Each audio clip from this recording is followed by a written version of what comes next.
Bismillahirrahmanirrahim. Assalamualaikum warahmatullahi wabarakatuh. Eh, Selamat berjumpa kembali di dalam seri pembelajaran fisika. Dalam kesempatan kali ini kita akan sama-sama mempelajari terkait kesetimbangan.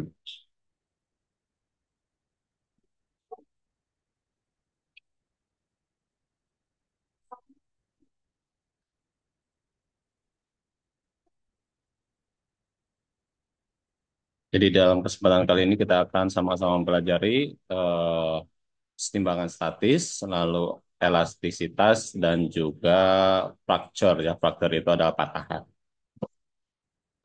Apa yang kita akan pelajari di sini, di antaranya yang pertama adalah kondisi untuk terjadi kesetimbangan. Selanjutnya adalah masalah penyelesaian masalah terkait kesetimbangan statis, lalu aplikasi kesetimbangan terhadap otot dan sendi, otot-otot dan persendian, lalu berbicara tentang stabilitas dan kesetimbangan, elastisitas, di dalamnya kita berbicara tentang tekanan dan regangan, lalu fracture atau patahan ya. Selanjutnya adalah berbicara tentang suatu bentuk lengkungan dan DOMS. DOMS itu ada kubah ya kalau diterjemahkan. Oke, yang pertama kita bahas tentang eh, kondisi supaya terjadi kesetimbangan. Jadi ada syarat supaya terjadi kesetimbangan. Objek dengan ada gaya yang bekerja pada objek tersebut, tetapi benda itu tidak bergerak atau tidak mengalami percepatan, maka kita katakan benda itu berada di dalam kesetimbangan, gitu ya. Jadi yang dimaksud dengan equilibrium atau kesetimbangan di sini adalah benda di mana pada benda itu sebenarnya ada gaya, tetapi resultan gayanya nol sehingga menyebabkan benda tersebut tidak bergerak. Nah, benda yang tidak bergerak itu kita katakan sebagai kesetimbangan statis ya. Kesetimbangan statis itu ada benda yang tidak bergerak. Contoh di sini ada buku berada di atas meja. Maka bisa kita katakan ketika buku ini diam, buku ini berada di dalam kesetimbangan statisnya. Nah, sebenarnya ada gaya yang bekerja. Yang pertama, buku ini memiliki massa. Karena buku ini memiliki massa, maka buku itu juga akan memiliki gaya gravitasi. Dan buku ini kontak terhadap meja, maka ada gaya normal yang diberikan oleh meja terhadap buku. Syarat supaya setimbang, gaya gravitasi dan gaya normal itu haruslah sama nilainya, tapi arahnya berlawanan, sehingga saling menghilangkan, atau resultan gayanya sama dengan nol. Jadi syarat yang pertama, supaya terjadi kesetimbangan, yaitu eh, jumlah gaya pada semua orientasi arah, bisa pada arah X, Y, dan Z, itu harus sama dengan nol, sehingga terjadi kesetimbangan statis atau benda tidak mengalami pergerakan. Nah, contohnya adalah seperti ini. Jadi, eh, pengulangan bahwa kondisi pertama untuk terjadi kesetimbangan adalah gaya-gaya di seluruh sumbu koordinat haruslah bernilai sama dengan nol. Contoh di sini ada lampu yang dihubungkan dengan tali, di mana talinya membentuk sudut ya ke atas dan ke sebelah samping ini ada tarikan sehingga terjadi kesetimbangan. Artinya si lampunya itu tidak bergerak, posisinya seperti ini. Maka kondisi yang menyebabkan lampu ini diam atau setimbang statis adalah semua gaya pada arah sumbu keseluruhannya haruslah sama dengan nol. Di sini lampu memiliki berat 200 kilogram, maka lampu ini memiliki berat, di mana beratnya itu massa dikali percepatan gravitasinya. Massanya 200, percepatan gravitasinya itu adalah 9,8. 9,8 dikali 200 menghasilkan nilai 1960 Newton. Nah, 1900 Newton ini adalah eh, besar gaya berat dari lampunya awalnya ya. Karena ini beratnya 1960, maka karena ini terhubung tali, Gaya tegang talinya juga menjadi 1960 Newton. Nah, supaya terjadi kesetimbangan tali ini, maka gaya pada arah vertikal dan arah horizontal haruslah bernilai sama dengan nol. Sehingga di sini kita tinggal main trigonometri saja. Ini sudutnya 60, maka ketika kita ingin tahu proyeksi FA terhadap sumbu Y, berapa nih FA terhadap sumbu Y? Proyeksi FA terhadap sumbu Y, kita harus tahu dulu sudut yang dibentuk oleh FA terhadap sumbu eh, horizontalnya. Karena ini adalah 60, maka sudut yang dibentuk di sini haruslah 60 juga. Karena ini akan sejajar dengan atas ya. Karena sejajar, ini saling tolak menolak, maka sudutnya sama. Di sini adalah 60 derajat. Ya tinggal kita proyeksikan, oh ini FA itu untuk arah Y-nya adalah sin, karena sisi depan dari sudut. Maka FA sin theta atau FA sin 60 haruslah sama dengan gaya beratnya yang ke bawah 1960. Begitupun juga FB. Berapa nilai FB? FB itu haruslah sama dengan proyeksi FA terhadap arah horizontal. Karena ini adalah 60, FA sumbu X itu adalah sisi sampingnya. Maka FA cos 60 sama dengan FB. Nah, gitu ya.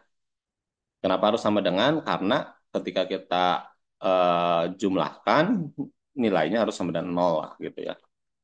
Maka ini ke kiri harus sama dengan ke kanan, ke atas harus sama dengan ke bawah nilainya.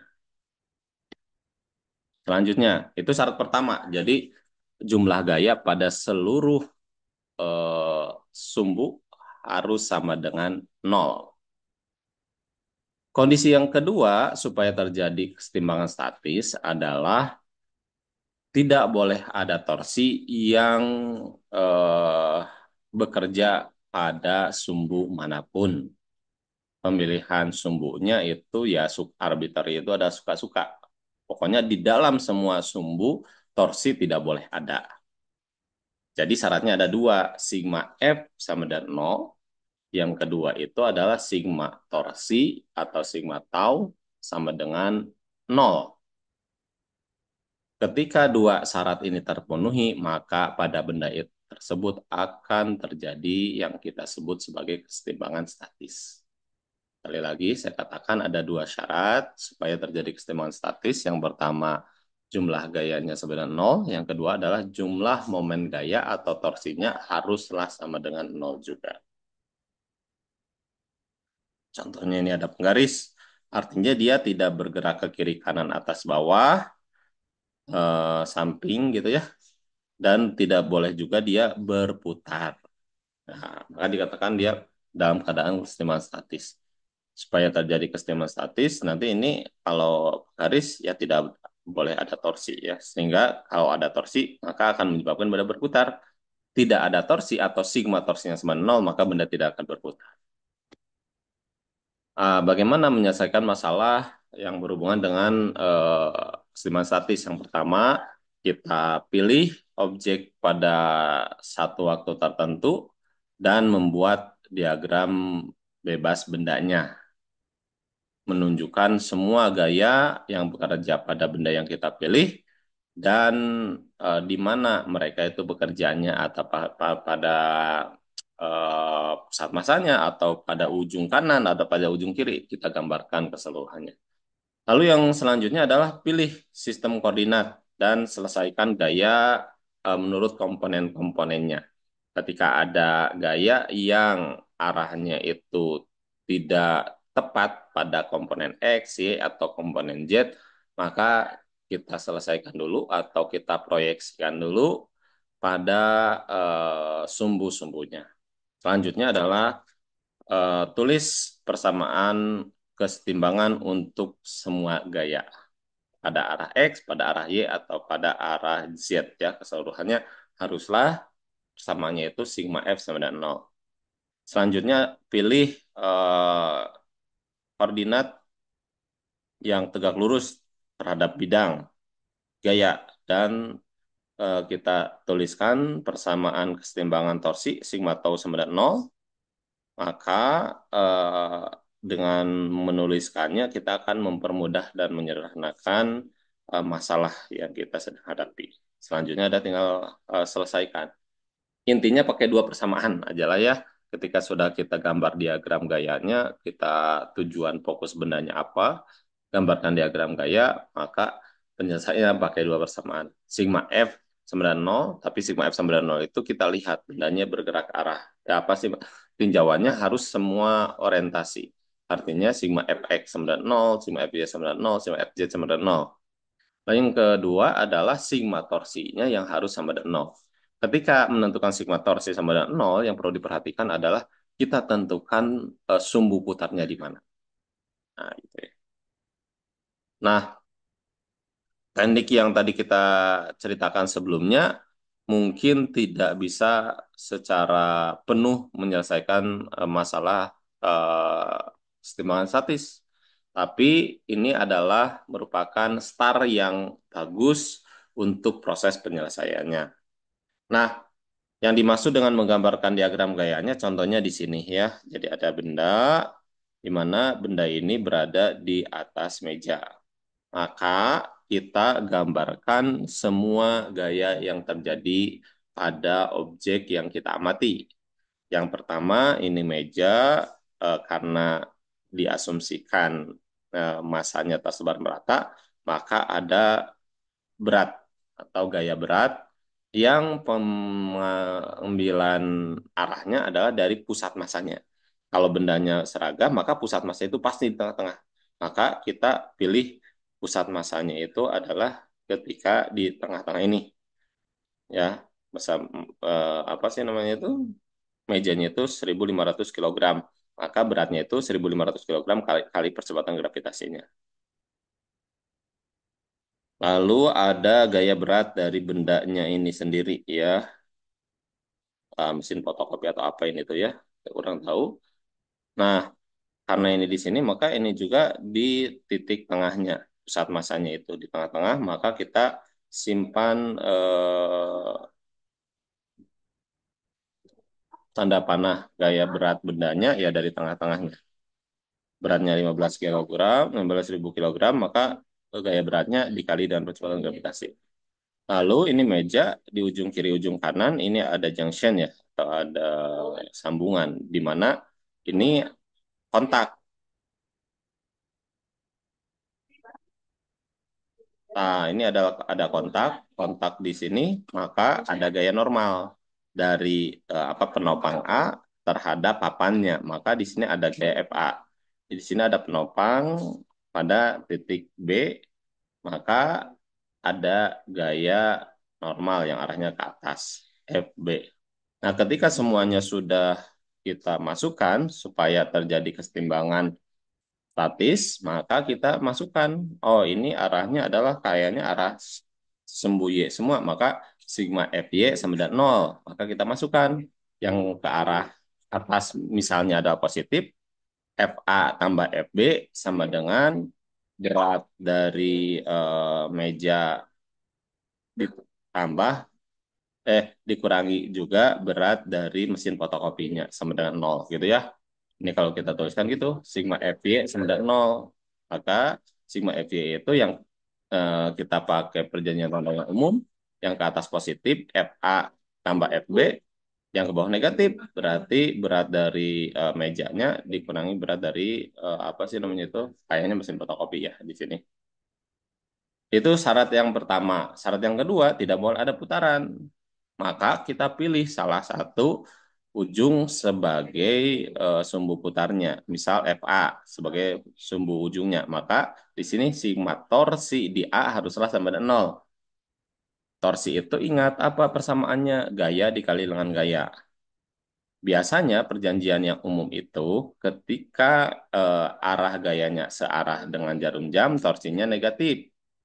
Ketika gayanya berlawanan arah jarum jam, torsinya positif. Artinya nanti itu persamaannya itu menjadi FB dikali dari dengan panjangnya ini nih. panjang meja. Misalnya panjang mejanya itu adalah 20 meter. Berarti 20 meter dikali FB dikurangi 1.500 kilogram kali percepatan gravitasi dikali 10 meter dikurangi, karena ini arahnya salah jarum jam ya ketika ini porosnya di sini. Jadi dikurangi satu lagi di sini 5 tambah 10, 15. Berarti 15.000 kilogram kali percepatan gravitasi kali 15 sama dengan nol. Nah, seperti itu ya, ini contohnya. Silahkan nanti oleh Anda tulis sendiri ya di buku catatan apa yang saya katakan.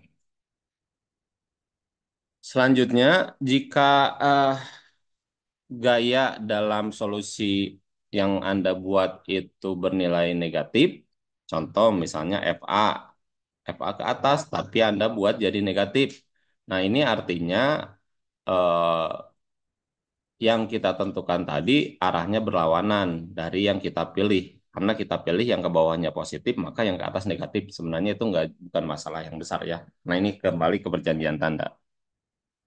Nah, hal ini mudah ya untuk diselesaikan, sehingga jangan eh, cemas, santai saja, karena kita akan mendapatkan arah dari gaya yang benar sebelum kita memulai persamaannya.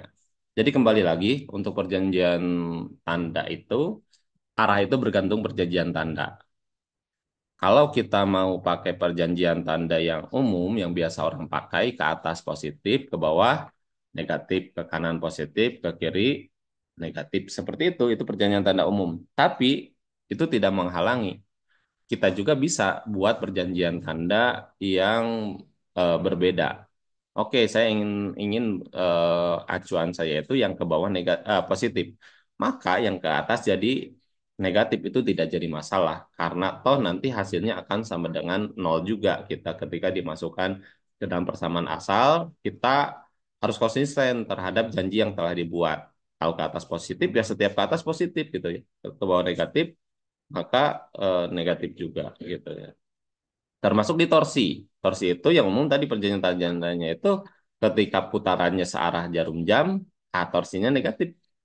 Ketika berlawanan arah jarum jam, torsinya itu positif. Itu yang umumnya. Tapi kita bisa buat perjanjian sendiri asal kita konsisten gitu ya. Tapi kalau saya boleh sarankan, ya daripada kita bingung, ubah-ubah perjanjian tanda, kita pakai yang umum-umum aja. Supaya hampir sama di setiap textbooknya. Seperti itu. Nah, ini contoh kan ya, ada benda seperti ditunjukkan seperti ini di meja. Ini ada penopang, tapi yang ditopangnya ini lebih panjang ke sebelah kanan. Supaya terjadi kesetimbangan, maka kita eh, gambarkan diagram gayanya. Nah, kita gambarkan papannya itu masanya terdistribusi merata, maka ada berat yang arah beratnya itu dari pusat masanya atau pusat beratnya. Nah, di sini di tengah-tengah ini ada gaya berat berarti karena ini nopang, maka ada gaya kontak atau yang kita sebut gaya normal ya. Maka di sini ada FA, FB. Pakai dua persamaan. Persamaan yang pertama supaya terjadi kesetimbangan sigma FY sama dengan nol. Maka FA tambah FB dikurangi dari berat papannya. Syarat yang kedua torsinya harus sama dengan nol juga. Sigma tol sama dengan nol. Untuk sigma tol sama dengan nol, kita boleh pilih salah satu apa sih namanya itu tumpuan menjadi porosnya, pusat putarannya. Maka ketika di FA sebagai pusat putarannya, sigma torsi di A sama dengan nol, maka kita akan cari torsi yang disebabkan oleh FB dan torsi yang disebabkan oleh pusat massa dari papan ini sendiri. Ke sini adalah positif karena dia kalau ini sesuai porosnya, ini berputar akan berlawanan arah jarum jam, ini positif. Kalau ini akan menyebabkan dia searah jarum jam jadi negatif. Nah, akan saling menghilangkan. Maka akan didapatkan persamaan kesetimbangan statisnya. Contoh yang lain adalah jika ada kabel atau kawat di dalam permasalahan, nah kawat kabel ini dapat menahan gaya hanya pada arah panjangnya. Nah, gaya yang tegak lurus gitu ya terhadap si apa sih namanya itu talinya akan menyebabkan talinya menjadi membengkok.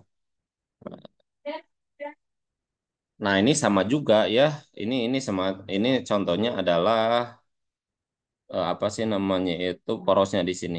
Biasanya yang pakai desain ini adalah petunjuk nama toko atau ya, contohnya gitu ya. Jadi ini dipasang ini ada Arlen's apa nih? Halang dulu. Arlen Bookstore, toko buku Arlen. Nah, ini kan jadi petunjuk ya. Nah, digantungkannya terhadap kayu, dimana kayunya supaya ada kuat pakai cord atau pakai kawat ya, atau pakai kabel boleh ya. Nah, di sini kita gambarkan semua apa namanya itu tadi teh diagram gaya yang terjadi. Yang pertama ada gaya berat, ada gaya tegang tali. Kalau gaya berat sudah pada arah sumbu Y, nggak ada proyeksinya. Gaya tegang tali ada proyeksi terhadap arah Y terhadap arah X. Maka harus kita proyeksikan main-main trigonometri nih. Syaratnya harus tahu nih trigonometrinya. Sehingga untuk arah Y, sin atau cos gitu kan ya. Arah X, sin atau cos. Nah ini lihat dari sudutnya yang mana gitu ya. Oke. Nah ini juga sama. Ada gaya pada hing. Hing itu ada porosnya ya. Ketika porosnya jadi gayanya, karena ini ke sini, ya sigma torsinya akan sama dengan nol. Nah, tapi akan ada gaya di sini tuh. Gaya apa yang terjadi? Gayanya itu gaya hing yang ke arah apa sih namanya itu vertikal dan ke arah horizontal. Ini masuk ke persamaan sigma FY sama dengan nol gitu ya.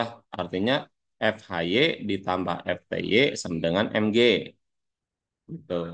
Atau FHY ditambah FTY dikurangi MG sama dengan nol. Nah, gitu bisa juga. Lalu torsinya ketika ini sebagai apa sumbu putarnya maka torsinya adalah FTY dikali jarak ini. Oh, ini ada MG ini ya. Mohon maaf tadi. Persamaannya kalau mau ditulis berat dari Arlen Bookstore-nya dan berat dari apa sih namanya itu penopangnya atau kayunya itu sendiri.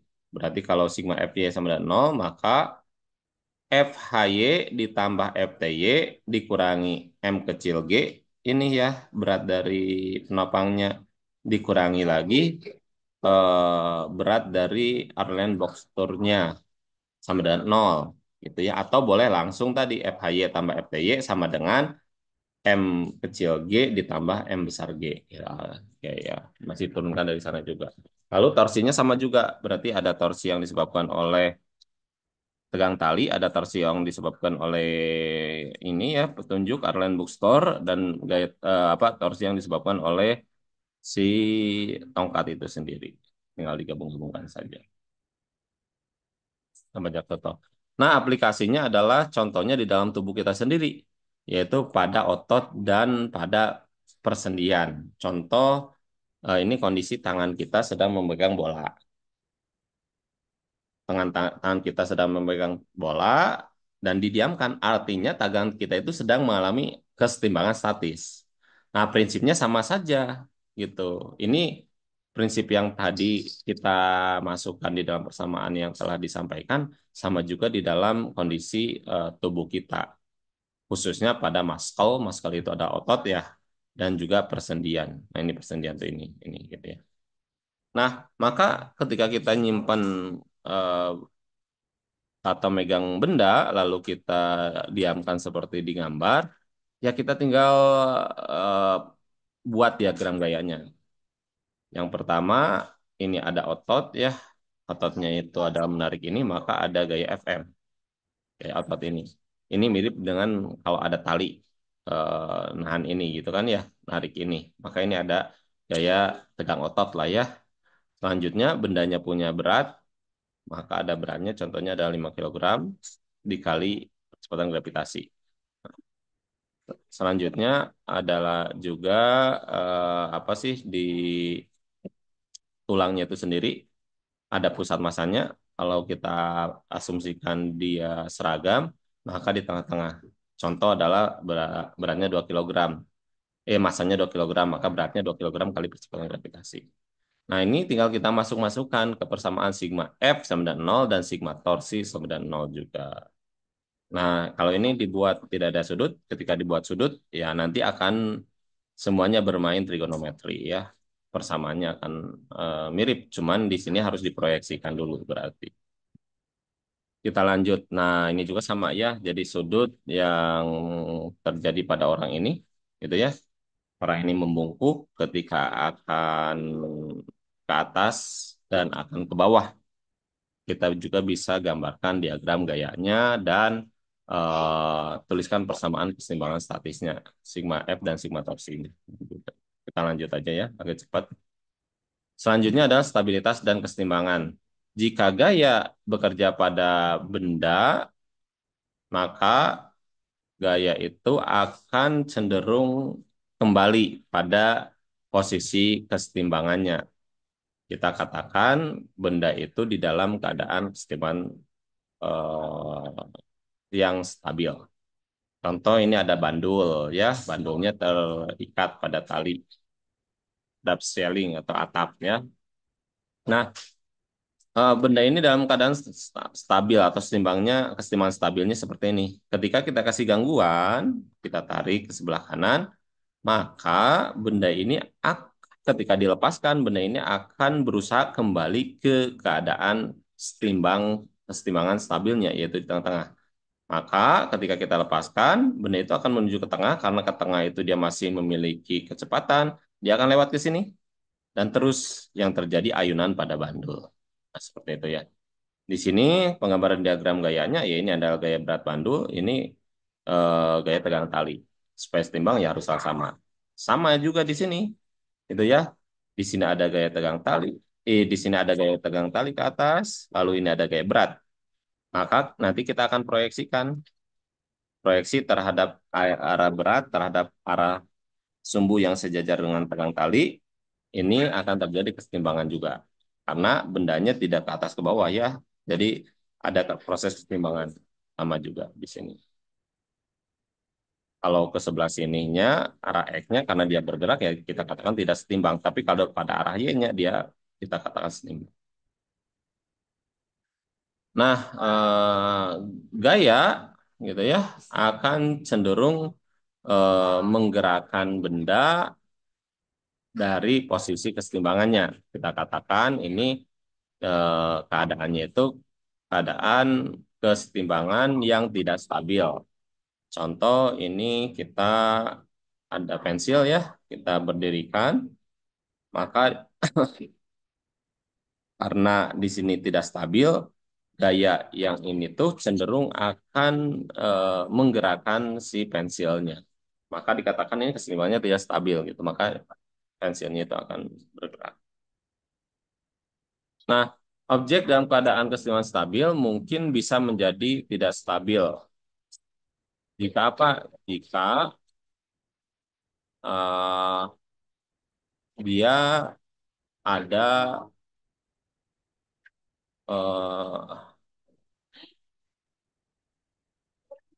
kita tinjau di sini berarti apanya nih? Kita tinjau di sini adalah center of gravity. Gravity. CG itu di sini adalah center of gravity. Kalau yang pertama kita bisa katakan ini dia eh, keadaannya itu stabil, kesetimbangannya itu stabil. Kenapa? Karena antara gaya normal dengan gaya beratnya itu sejajar. Gitu.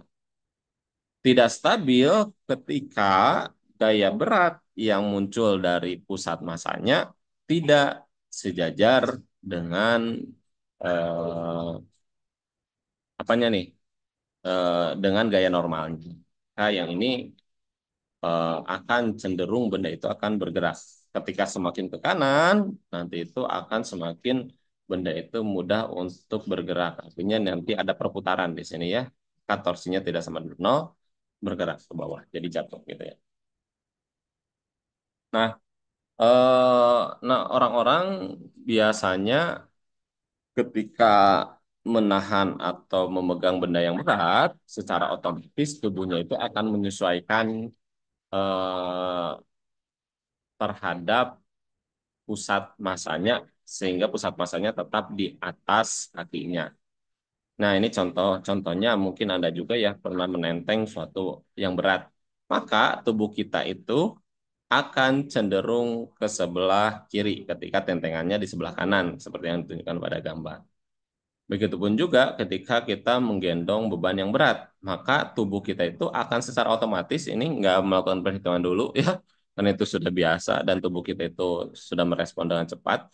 Maka ketika menopang benda yang berat, eh, tubuh kita itu akan cenderung ke depan gitu ya, sehingga akan agak membongkok gitu ya. Ketika bebannya itu semakin berat, ini akan menyebabkan injury ya, atau ada suatu bahaya lainnya, karena ketika load-nya atau contortion-nya ini pasti akan ketika semakin besar. Selanjutnya berbicara elastisitas, di mana di elastisitas itu kita akan berbicara tentang tegangan, tekanan, stres itu ya bahasa Indonesia stres itu tekanan dan strain itu adalah regangan. Ketika berbicara elastisitas, kita gak akan terlepas dari hukum Hooke, di mana menurut hukum Hooke itu adalah perubahan panjang suatu benda itu berbanding lurus terhadap gaya yang diberikan. Persamaannya itu adalah F, gaya yang diberikan, sama dengan K dikali dengan delta L. Nah, yang dimaksud berbanding lurus itu adalah F ini. Gaya, ketika gayanya berapa gitu ya, maka ketika gayanya kecil, maka pertambahan panjangnya kecil. Ketika gayanya besar, maka pertambahan panjang akan semakin besar gitu ya. Tapi antara gaya dan pertambahan panjangnya bergantung konstantanya. Nah, konstantanya ini menunjukkan seberapa mudah atau seberapa susah benda itu untuk memulur ketika dikasih gaya. Jadi ada pegas misalnya dikasih gaya sedikit aja dua sudah memulur, tapi ada besi dikasih gaya yang kecil belum memulur atau memulurnya sangat kecil gitu tidak terlihat. Nah, ini adalah kurva yang menggambarkan antara gaya yang diberikan terhadap pertambahan panjangnya. Nah, di sini kalau kita coba memahami grafiknya, ada pada satu benda itu daerah elastis. Daerah elastis itu ketika kita kasih gaya dan gaya itu dihilangkan, ketika kasih gaya maka benda itu akan memulur atau bertambah panjang. Tapi ketika gayanya dihilangkan, benda itu akan kembali ke posisi semula. Itu dikatakan benda masih pada daerah elastisnya. Ketika kasih gaya, benda itu akan memulur, gayanya dihilangkan, benda itu akan kembali ke posisi semula. Lalu ada daerah plastis region. Nah, kalau semakin besar gaya yang diberikan, maka dia akan masuk ke dalam daerah plastis. Daerah plastis, bedanya dari elastis adalah ketika gayanya itu cukup besar, sehingga masuk ke daerah plastisnya, maka sama akan mengalami pertambahan panjang, gayanya dihilangkan, benda itu tidak kembali ke posisi semula. Nah, itu adalah benda plastis ya. Ketika gaya diberikan, bendanya tidak kembali ke keadaan semula, maka itu kita katakan sudah berada di dalam daerah plastisnya. Lalu kita terus kasih gaya yang besar, maka benda itu akan menuju pada titik patahnya atau breaking point. Ketika sudah patah, ya nggak memulur lagi karena sudah patah gitu ya. Jadi bertahap. Yang pertama ada daerah elastis dulu. Daerah elastis itu ketika gaya diberikan, maka benda itu akan kembali ke posisi semula, lalu masuk ke daerah plastis. Gayanya diberikan sehingga pertambahan panjang semakin panjang, gayanya dihilangkan, dia enggak kembali ke posisi semula, itu daerah plastis. Dan yang terakhir ketika gayanya terus diperpanjang, diperbesar, maka dia akan menuju kondisi patah gitu ya. Nah, di dalam ini ya perubahan perubahan panjang dari benda yang dapat memulur tidak hanya bergantung pada gaya yang diberikan, tapi bergantung juga pada luas area. Gitu ya. Jadi tekanan itu ini rumus tekanan ya. Jadi tekanan itu tidak hanya bergantung pada gaya yang diberikan, tapi lihat bendanya. yaitu luas penampang benda yang ditariknya atau yang ditekannya. Selain itu adalah bergantung juga pada materialnya. Ini besi, baja, tembaga, atau yang lain. Nah, faktor material ini kita sebut sebagai modulus siang. Jadi modulus yang besi berbeda dengan modulus yang tembaga, modulus yang kuningan, modulus yang benda-benda yang lainnya pasti akan berbeda. Nah, untuk pengukurannya, tekanan atau bahasa Inggrisnya itu ada stres, gaya dibagi luas areanya. Rumusnya F per A. Kalau regangan, regangan itu rumusnya itu adalah perubahan panjang dibagi panjang mula-mula atau delta L per L0-nya. Nah, selanjutnya bagaimana mendapatkan modulus yang? Modulus yang caranya adalah dengan membagi eh, tekanan tekanan dibagi oleh regangan. Jadi stres per strain itu adalah modulus yangnya. Jadi untuk mencari modulus yang suatu benda, misalnya ada besi, ya kita kasih gaya aja, lalu tahu luas penampangnya, maka didapatkan stresnya. Untuk mencari strainnya, eh, ketika dikasih gaya tadi, pertambahan panjangnya berapa sih? Gitu ya, dibanding dengan panjang mula-mulanya. Maka akan ada stres kita dapatkan atau tekanan dan strain regangan. Modulus yang itu adalah stres dibagi strain. Oke. Nah, ada beberapa tegangan yang terjadi. Yang pertama adalah tensil stress ya, tegangan tensil, di mana gaya yang diberikan itu akan menstretch. Menstretch itu adalah menambah panjang dari objek. Contohnya adalah ini ya. Ada benda besi misalnya tarik, maka tadinya kecil akan menjadi tadinya pendek akan menjadi panjang. Itu adalah tensile strength. Yang kedua, tensile stress ya. Nanti kekuatannya tensile stress, tensile strength. Tekanan ini tekanan tarik. Tensile stress itu kalau bahasa Indonesianya itu ada tekanan tarik. Selanjutnya adalah tekanan kompres. Jadi compressional stress ini merupakan kebalikan dari tekanan tensial yang tadi yang kita bicarakan. Kalau yang ini tensial stress dengan diberi gaya menjadi semakin panjang. Kalau compressional stress atau tekanan tekan ya, ini akan menyebabkan benda itu menyusut ukurannya. Contohnya ini ada kolom ya, kolom ini di atasnya menahan beban, di bawahnya ada penahan lagi, maka benda ini sedang berada pada tekanan kompresi. Gitu ya, tekanan kompresi. Selanjutnya adalah tekanan geser, shear stress. Tekanan geser itu akan menyebabkan benda berubah bentuknya. Contoh ini tadinya adalah berbentuk balok, karena ada tegangan geser, bentuknya menjadi apa nih? Jajar genjang ya. Yang atas tarik ke kanan, yang bawah tarik ke kiri. Nah, ini namanya tekanan geser. Nah, jika tekanan itu semakin besar atau terlalu besar, objek-objek tadi itu akan mengalami patah atau bahasa Inggrisnya fracture ya. Nah, nanti ada ultimate strength. Jadi kekuatan ultimate dari suatu material di bawah tekanan tensil, kompresi, dan tekanan gesernya ini bisa diukur. Maka sarannya itu ketika kita sudah mengetahui kekuatan ultimate suatu benda, maka supaya aman bendanya itu tidak sampai patah, kita jaga tekanan yang diberikan itu harus lebih kurang dari sepertiga sampai sepersepuluh dari kekuatan ultimate-nya gitu ya. Supaya tidak sampai patah gitu ya. Selanjutnya di sini ada horizontal beam, eh, ya akan terjadi kondisi keduanya, yaitu kondisi tensil dan kompresif. Contohnya ini adalah yang membengkok. Ini adalah logam yang membengkok.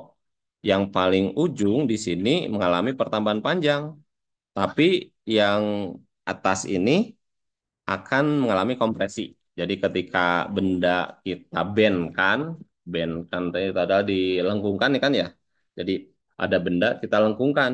Nah, ketika dilengkungkan, benda itu mengalami dua tekanan sekaligus. Pertama, tekanan yang menyebabkan dia memanjang untuk yang luarnya dan tekanan yang menyebabkan benda itu menjadi memendek, yaitu bagian dalamnya. Maka ketika kita membendkan atau membengkokkan suatu logam, misalnya pada benda itu mengalami tensile stress dan mengalami juga compressive stress. Gitu.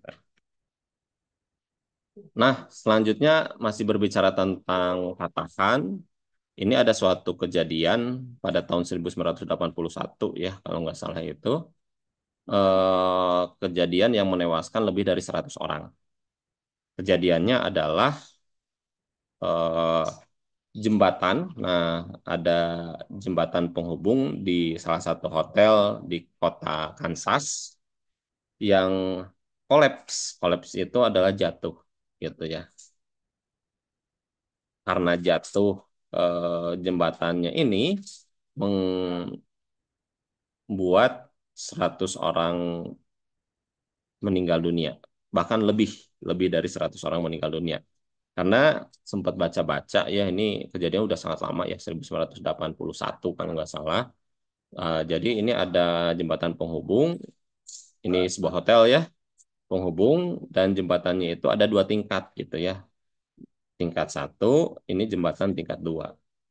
Dan kejadian terjadi pada malam hari, di mana malam hari itu sedang rame gitu. Kenapa sampai 100 orang yang meninggal? Malam hari itu sedang rame di dalam. Jadi orang-orang banyak yang apa sih namanya itu berdiri di jembatannya. Selain itu di bawahnya banyak orang juga yang sedang berdansa gitu, yang sedang hiburan. Maka karena dia collab, ada banyak yang meninggal dari yang memang dia sedang diam di jembatan dan ada orang yang di bawah jembatan yang tertimpa gitu ya. Nah, ini kita bisa pelajari dari konsep kesetimbangan statis. Nah, jadi ini ada dua tingkat. Desain awalnya seperti ini. Jadi kenapa terjadi kolaps atau jatuh jembatan ini setelah ada identifikasi terhadap kontur atau desain dari jembatannya. Desain awalnya seperti ini ada jembatan atas, ini ada jembatan bawah. Nah, penghubungnya itu ada 14 meter. Nah, ini tuh awalnya itu gabung penghubungnya nih, besi-besi yang menghubungkan jembatan atas dengan jembatan bawah 14 meter. Nah, karena 14 meter sangat panjang, ini kesusahan si kontraktornya lah kalau di kita itu. Maka dia ngide gitu ya, merubah desain awal menjadi desain yang kedua. Nah, desain kedua, jembatan atas dan jembatan bawahnya yang tadinya dihubungkan oleh satu besi yang sama, tinggal kita kasih apa sih namanya itu penghubung lah supaya ini nggak jatuh, maka ini semacam ada baut ya, ada baut di sini. Bautnya menahan supaya jembatannya nggak jatuh gitu ya. Nah, karena ini besi yang panjang, ini susah untuk di ininya, ya udahlah pakai dua besi aja. Di mana ini besi satu terhubung, besi dua terhubung juga ke sini. Kalau kita pikir ini ya mirip, ya biasa-biasa aja desain gini gitu ya. Menurut kontraktornya ini, kontraktornya mungkin nggak menghitung secara detail terhadap konsep kesetimbangannya. Tapi akibat desain yang sembarangan seperti ini menyebabkan tadi 100 orang meninggal dunia. Coba kita pahami menurut konsep fisika khususnya di kesetimbangan. Nah, ketika eh, kondisi awal, desain awal ini jembatan, ini yang menghubungkannya ya, penahannya lahnya, kondisi awal di sini ada baut, di mana baut ini punya kekuatan menahan beban jembatannya. Ketika jembatannya itu besarnya masanya mas. M, maka kali percepatan gravitasi, sehingga beratnya itu mg. Sehingga baut ini menahan berat mg, sehingga terjadi kesetimbangan. Ya, mg dikurangi mg yang ini, yang ditahan oleh baut. Jadi baut itu menahan mg. Ini yang atas ya. Nah, ketika kondisinya dirubah menjadi kondisi kedua, ini menjadi ada dua baut. Baut yang pertama ke penahan yang atas ya, baut yang kedua penahan yang bawah. Ini nanti dihubungkan jembatan yang di bawah. Jadi ini ada dua tingkat jembatan. Maka pada baut yang bawah akan ada menahan gaya ke bawah sebesar mg. Kenapa ke bawah? Karena desainnya seperti ini. Kalau bingung nih, kenapa ada gaya ke bawah? Karena di sini ada gaya ke atas. Karena menahan beban yang ini. Maka hukum aksi reaksi ya ketika ini adalah mg, kita anggap massa dari jembatannya sama, ini mg, maka ke sini haruslah ada mg. Nah, supaya terjadi kesetimbangan karena ke bawah mg, gitu ya, yang ke atas menjadi 2 mg. Gitu. Yang artinya sebenarnya itu keseluruhannya ya sama, ke atas 2 mg, ke bawah mg.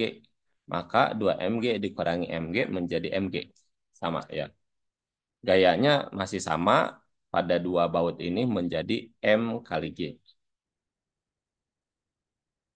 M kali G itu adalah hampir mirip dengan ini. Tapi yang jadi catatan adalah yang ini itu adalah 2 mg. Artinya baut yang atas itu memerlukan daya tahan yang dua kali lebih besar. Karena memerlukan daya tahan dua kali besar dan baut ini tidak bisa menahan, akibatnya menyebabkan eh, jembatannya menjadi jatuh gitu ya. Selanjutnya adalah berbicara tentang lengkungan dan kubah. Nah, ini ada beberapa desain, contohnya ini di Roman, mengembangkan semi sirkular atau setengah lengkungan setengah lingkaran. Ini dibuat sekitar 2000 tahun yang lalu, udah sangat lama ya, dan masih sangat kuat sampai sekarang gitu ya. Nah, ini membolehkan atau memungkinkan penahan yang wide itu yang lebar dibuat gitu ya, oleh stone batu, bisa oleh brick juga. Brick itu adalah batu bata ya. Kenapa desainnya seperti ini? Ketika dibuat seperti ini maka ini akan ada tekanannya. Jadi batu atau brick batu bata di dalam lintasan atau di dalam rangkaian yang melengkung ini, dia berada pada kompresi. Nah, tekanannya dari sini nih, tekanannya dari atas. Jadi ketika tekanan dari atas, desainnya seperti ini maka akan saling menguatkan. Nah, maka ini desain seperti ini akan menahan beban di atasnya, gitu ya. Dan struktur, nah ini berbicara struktur kesetimbangan, gitu ya. Ketika ditahan, ketika di beban semakin kuat, maka satu sama lain akan saling menguatkan, gitu kan, maka nggak jatuh.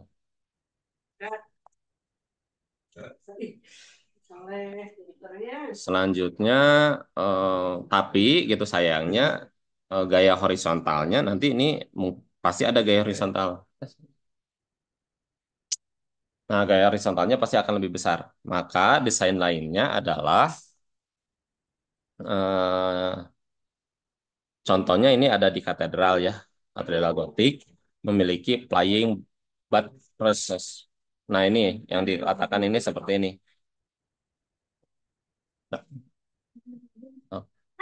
Nah, selanjutnya adalah ini nih. Ini semacam penahan yang melayang. Penahan yang melayang dibuat enggak semi sirkular, tapi lebih apa ya namanya itu lebih oval lah. Nah, dengan ini tuh desain seperti ini akan menahan bangunan ini dari kolaps ya, atau dari hancur atau dari jatuh. Desainnya seperti ini. Kita lihat kalau yang ini adalah semi sirkular atau setengah lingkaran. Kalau yang ini lebih diperpanjang lagi. Ketika semisirkular, harus ada gaya yang menahan, FH nih, gaya horizontal. Gaya horizontalnya di sini lebih besar dibanding dengan yang ini. Gaya horizontalnya jadi lebih kecil. Ini konsepnya adalah konsep torsi sebenarnya. Kalau semisirkular, ini jarak dari sini ke sini lebih dekat, maka lengan gayanya semakin kecil. Kalau ini, karena semakin jauh, lengan gayanya semakin besar. Ketika lengan gaya semakin besar, untuk menghasilkan torsi yang sama, maka membutuhkan gaya yang lebih kecil. Gitu kan, untuk torsi itu gaya dikali lengan gaya. Untuk semisirkular, lengan gayanya kecil, nanti itu kalau kita buat yang tegak lurus, kalau yang ini lengan gayanya semakin besar, maka gayanya jadi kecil. Seperti itu konsepnya. Selanjutnya ada dom atau kubah. Nah, kubah itu konsepnya sama seperti yang tadi saya jelaskan, tapi dalam bentuk dua dimensi. Ya.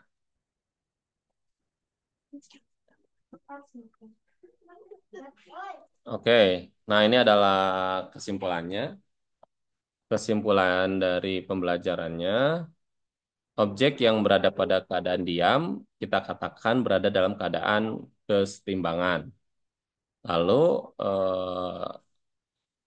studi atau yang di dalam pembelajaran kali ini, objek yang ini dikatakan berada dalam kesetimbangan statis ya, atau dalam keadaan ya diam tadi, kesetimbangan dikatakan statik. Eh, untuk eh, supaya terjadi objek dalam keadaan kesetimbangan, maka haruslah jumlah gayanya pada semua koordinat dan torsinya bernilai nol. Objek dalam keadaan kesetimbangan dapat eh, dalam keadaan kesetimbangan stabil, kesetimbangan tidak stabil, atau di dalam kesetimbangan yang netral. Benda-benda dapat mengalami tekanan ya, tekanannya kompresi, bisa mengalami tension. Tension itu ada tekanan tarik, tekanan tekan ya, dan tekanan geser. Jika gaya terlalu besar, maka material itu atau benda-benda itu akan mengalami keterbatasan elastisnya yang tadinya ketika ditarik akan kembali lagi ke keadaan semula, akan menuju keadaan plastis, yaitu ketika tarik nggak lagi menuju keadaan semula, akan diam aja. Terus diperbesar gayanya, maka benda akan mengalami yang namanya patah atau fracture. Oke, itu saja yang dapat disampaikan dalam kesempatan kali ini. Silakan kalau masih ada hal-hal yang belum dimengerti, bisa langsung ditanyakan ya, bisa di kolom komentar atau bisa tanyakan langsung nanti ketika proses pembelajaran di kelas. Oke, itu saja yang bisa disampaikan. Mohon maaf atas segala kekurangan. Wabillahi taufiq wal hidayah. Wassalamualaikum warahmatullahi wabarakatuh.